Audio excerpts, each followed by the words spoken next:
নমস্কার বন্ধুরা, আমার চ্যানেলে সবাইকে হৃদয় থেকে স্বাগত।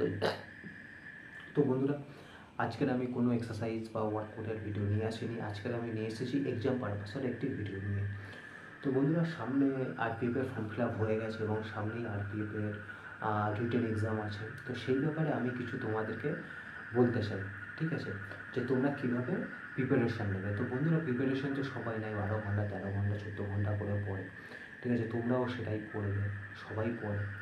কিন্তু এই 14 ঘন্টা আমরা কি পড়ি? জিকে পড়ি, ঠিক আছে। যেহেতু রেলের এখানে বেঙ্গলি ইংলিশ থাকবে না, এখানে অবভিয়াসলি সায়েন্সের উপর এবং জিকে থাকবে, সায়েন্সের উপরে জিআই থাকবে এবং ম্যাথ থাকবে, ঠিক আছে। তো টোটাল 120 নম্বরের পরীক্ষা হবে। তো 120 নম্বরের পরীক্ষা হবে, 60 নাম্বার থাকবে তোমার জেনারেল নলেজ এবং বাদ বাকি 60 নাম্বার 30 নাম্বার থাকবে ম্যাথ এবং 30 নাম্বার থাকবে জিআই, ঠিক আছে। তো বন্ধুরা, আমি ফার্স্টে বলি যে তোমরা তোমাদের যে পড়ার শিডিউল আছে, যে পড়ার টাইম, সেটা তোমরা ভাগ করে নেবে। যে আমি এই সময়ে জিকে পড়বো, আমি এই সময়টুকু ম্যাথ জিআই প্র্যাকটিস করবো এবং এই সময়টুকু জিকে পড়বো, ঠিক আছে। তো এইভাবে তোমরা শিডিউলটাকে ভাগ করে নেবে এবং তোমরা মাস্টারের কাছে পড়তে যাচ্ছ এবং মাস্টার তোমাদেরকে নোটস দিচ্ছে, তোমরা সেইগুলো পড়ছো এবং প্র্যাকটিস করছো, ঠিক আছে। বন্ধুরা দেখো, পরীক্ষাতে পাস করার জন্য এইটুকু যথেষ্ট নয়। যারা নতুন নতুন কম্পিটিশান পড়ছো তাদেরকেই বলছি, যারা পুরনো তারাই জানে যে শর্টকাট ট্রিক্স কীভাবে অ্যাপ্লাই করতে হয়, ঠিক আছে। যারা নতুন জানো, তারা যদি পাস করতে চাও তাহলে তোমরা শর্টকাট ট্রিক্সটা কেউ বলবে না তোমাদেরকে, কেউ হেল্প করবে না। এটা আমি তোমাদেরকে বলছি, কেননা এতে আমি হেল্পফুল হয়েছি, আমি এতে অনেক পরীক্ষাতে পাস করেছি এটা নিয়ে। সেই জন্য আমি তোমাদেরকে এই ভিডিওটা শেয়ার করছি, ঠিক আছে।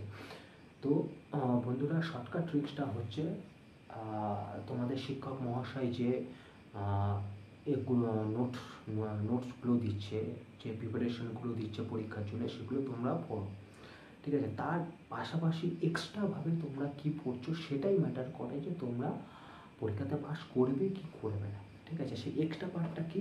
তো বন্ধুরা, তোমরা যে কোনো পরীক্ষা তোমরা যাই পরীক্ষা দাও, এসএসসি দাও, পিএসসি দাও, সিজিএল দাও, ঠিক আছে, তোমরা যাই পরীক্ষায় দাও, ফুড কর্পোরেশন বলো, এগ্রিকালচার বলো, পোস্ট অফিস বলো, তোমরা যাই পরীক্ষা দাও, West Bengal police, Kolkata police, তোমরা যাই পরীক্ষা দাও, এই ট্রিক্সটা তোমরা অ্যাপ্লাই করবে, দেখবে অনেক বেনিফিট পাবে। সেটা হলো কি, সামনে ধরো আরপিএফের পরীক্ষা আছে, ঠিক আছে। তো তোমরা আরপিএফের 10 ইয়ার্সের কোশ্চেন পেপার জোগাড় করো উইথ অ্যান্সার। মানে এরকম বই কিনতে পাওয়া যায়, ঠিক আছে। যারা কলকাতায় থাকা তারা জানো যে কলেজ স্ট্রিটে এই সমস্ত বই পাওয়া যায়। তো তোমরা যাও, 10 ইয়ার্সের কোশ্চেন পেপার উইথ সলিউশন, এরকম বই তোমরা কিনে নিয়ে আসবে। কিনে নিয়ে এসে তোমরা আরপিএফের 10 বছরের যে কোশ্চেন, 10 বছরের যে কোশ্চেন 10 বছরের কোশ্চেন পেপার তোমরা সলভ করো এবং সেগুলো মুখস্থ করে নাও, ঠিক আছে। তো এটা অনেক বেনিফিট দেবে। এবং তার পাশাপাশি তোমরা কি করবে, যে 10 ইয়ার্সের কোশ্চেন পেপারটা তোমাদের রিসার্চ করতে হবে। আরও দরকার হলে আরও তোমরা কোশ্চেন পেপার জোগাড় করো নাও, আরও 5 বছরের, 15 বছর বা 20 বছরের কোশ্চেন পেপার জোগাড় করো এবং তোমাদের এক্সট্রা টাইমে তোমরা এইটা রিসার্চ করো যে কোন সালের কোশ্চেনের সাথে কোন সালের মিল আছে। মানে আমি বলতে যাচ্ছি, ধরো 2000 সালের সাথে 2003 সালের কোশ্চেন পেপার মিল আছে, মানে 2000 সালের কোশ্চেন 2003 সালে রিপিট হয়েছে, সেই কোশ্চেনটাই পড়েছে। তারপরে দেখো যে সেই কোশ্চেনটা আবার কোন সালে পড়েছে, তোমরা অবশ্যই দেখবে সেই সালের কোশ্চেনটা কিন্তু আবার 3 বছর পরে রিপিট হয়েছে। মানে 3 বছর বাদে বাদে একটা করে কোশ্চেন রিপিট অবশ্যই তোমরা পাবে বা পেতে পারো, ঠিক আছে।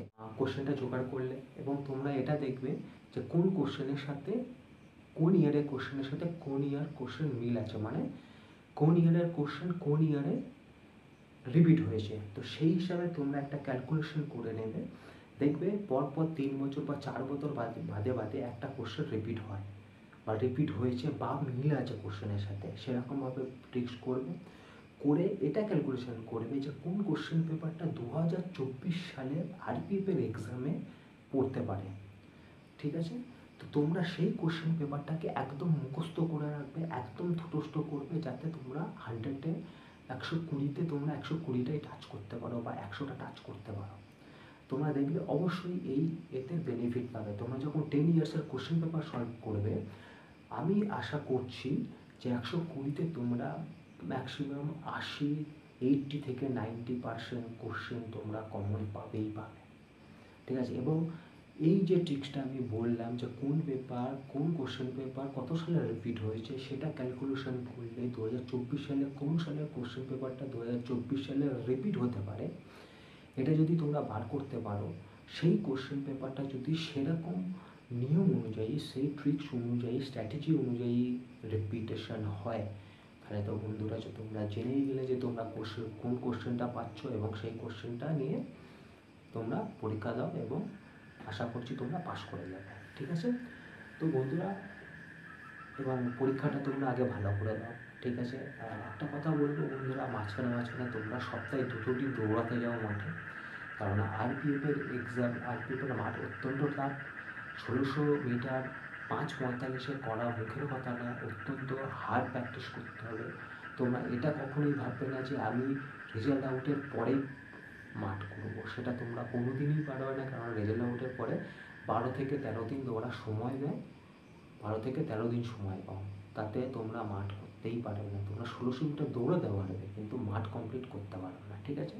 তার জন্য আগে থেকে দৌড়াতে হবে। এবং যারা ভেবে যাচ্ছ যে পরীক্ষার পর থেকেই দৌড়াবো, তো বন্ধুরা পরীক্ষার পর থেকেই তোমরা মাঠে প্র্যাকটিস শুরু করে দাও। মাঠে বলতে আমি বলছি তোমরা সপ্তাহে 4 দিন দৌড়াতে গেলে একদিন তোমরা লং ডিস্টেন্সে মানে রোডে দৌড়াবে বা মাটির রাস্তাতে দৌড়াবে, আর বাকি 3 দিন তোমরা হচ্ছে কি রাউন্ডে দৌড়াবে, মানে গোল মাঠে দৌড়াবে। তাতে দেখবে তোমাদের স্পিড ভালো ইনক্রিজ হবে, তাতে তোমাদের দম ভালো আসবে, ঠিক আছে। এই নিয়ে আমি আরও একটা ভিডিও বানাবো, কেমনভাবে দৌড়াবে, কোন শর্টকাট ট্রিক্স অ্যাপ্লাই করলে তোমরা মাঠ পাস করবে, সেটা নিয়ে অন্য পরের ভিডিওতে আসছি, ঠিক আছে। আজকের ভিডিওটা এই পর্যন্ত।